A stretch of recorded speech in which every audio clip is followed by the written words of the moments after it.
La force mentale, qu'est-ce que c'est au juste? Et si je vous disais que ce n'est pas un don du ciel, pas un truc avec lequel on naît, mais plutôt une compétence? Oui, une compétence qu'on peut apprendre comme le vélo ou la cuisine. Dans cette analyse, on va justement décomposer ce grand concept en un outil pratique que tout le monde peut développer. C'est parti. Bon, cette citation, elle est directe, peut-être même un peu dure, mais elle met le doigt sur quelque chose de fondamental. Très souvent, ce ne sont pas les épreuves elles-mêmes qui nous arrêtent, mais bien la façon dont on y réagit. Et c'est là que tout se joue. Et voilà l'idée qui change tout. C'est là que ça devient super intéressant. On arrête de voir la force mentale comme un interrupteur on-off, quelque chose qu'on a ou qu'on n'a pas. À la place, on la voit comme apprendre à jouer du piano ou à coder. C'est un apprentissage. Alors, pour transformer la force mentale en compétence, il nous faut une définition claire et nette. On va oublier les idées un peu floues du genre serrer les dents et chercher quelque chose de concret, quelque chose qu'on peut mesurer. Et là voilà, cette définition clé. Ce qui est génial ici, c'est que ça rend la force mentale quantifiable.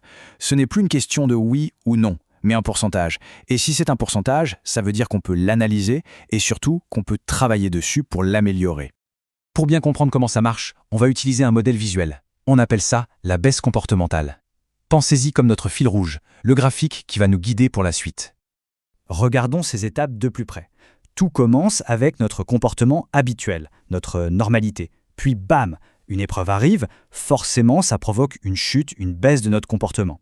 Ensuite, il y a une période de récupération, plus ou moins longue, après quoi une nouvelle ligne de base s'installe, et la grande question à la fin c'est est-ce que ce changement nous a rendu meilleurs ou pire?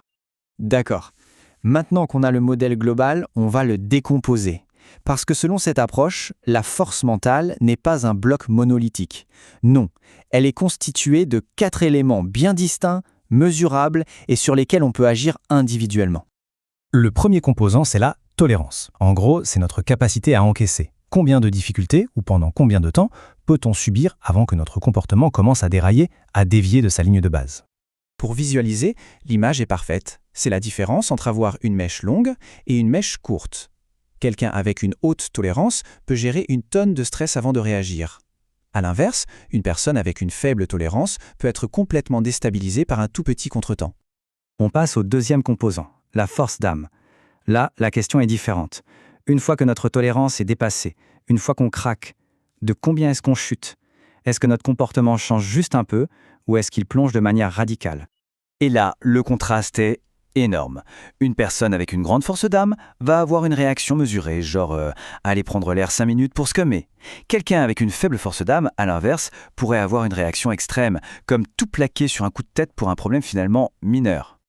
Troisième composant, la résilience. Ici, tout est une question de temps. Une fois qu'on a touché le fond de la baisse comportementale, combien de temps ça nous prend pour remonter la pente et retrouver un état stable? Ce qui est fascinant ici, c'est la différence d'échelle de temps. Une haute résilience, c'est la capacité à rebondir en quelques minutes. Une faible résilience, c'est rester coincé dans un état négatif pendant des semaines, des mois, parfois même des années. Et enfin, on arrive au quatrième et dernier composant, l'adaptabilité. Ça, c'est le résultat à long terme, c'est le bilan. Une fois l'épreuve passée et la poussière tombée, est-ce que notre nouvelle normalité, notre nouvelle ligne de base est plus haute, plus basse ou au même niveau qu'avant? Le point crucial, c'est de savoir si l'expérience nous a rendus plus forts ou plus faibles. Une haute adaptabilité, ça veut dire qu'on a utilisé l'adversité pour grandir, pour se renforcer. Une faible adaptabilité, au contraire, signifie que l'épreuve nous a diminués, peut-être de façon permanente. Pour que ces concepts soient encore plus clairs, on va mettre en scène deux profils totalement opposés. D'un côté, l'idéal de la force mentale, et de l'autre, son contraire absolu. Alors, d'un côté, on a l'idéal, une tolérance quasi infinie, une réaction à peine visible, une récupération instantanée et cette capacité incroyable à utiliser chaque épreuve pour devenir meilleur. Et de l'autre côté, son opposé, quelqu'un qui est déstabilisé par un rien, dont la réaction est totalement disproportionnée, qui met un temps fou à s'en remettre et qui en ressort affaibli. Bien sûr, la plupart d'entre nous, on se situe quelque part entre ces deux extrêmes. Bon, on arrive au point le plus important. Si c'est une compétence, ça veut dire qu'on peut la travailler. Alors comment on fait? C'est ce qu'on va voir maintenant. On passe de la théorie à la pratique. C'est la question à 1 million, n'est-ce pas? Comment on fait pour transformer toute cette compréhension en action concrète? Comment on renforce un par un chacun de ces 4 piliers? Voici quelques stratégies très concrètes. Pour la tolérance, le jeu, c'est de s'entraîner à agir normalement, même quand ça va mal. Pour la force d'âme, si on dérape, il faut voir ça comme une occasion de corriger le tir immédiatement. Pour la résilience, l'objectif est simple, réduire au maximum le temps passé au fond du trou. Et enfin, pour l'adaptabilité, la question magique à se poser, c'est comment est-ce que cette épreuve peut me servir et me rendre plus fort ? On arrive à la conclusion et elle repose sur une distinction qui est absolument fondamentale, la différence entre ce qu'on ressent à l'intérieur et ce qu'on fait à l'extérieur. Cette citation, elle est un peu crue, on est d'accord, mais elle est incroyablement puissante. Elle résume toute l'idée. Le but, c'est de casser le lien automatique entre une émotion négative et un comportement négatif. On peut ressentir une chose et choisir consciemment d'agir différemment. Et pour finir, une dernière question, une sorte d'outil de réflexion.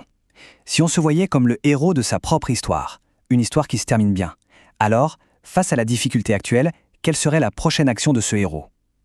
C'est une manière très efficace de prendre du recul et d'appliquer tout ce qu'on vient de voir à sa propre vie.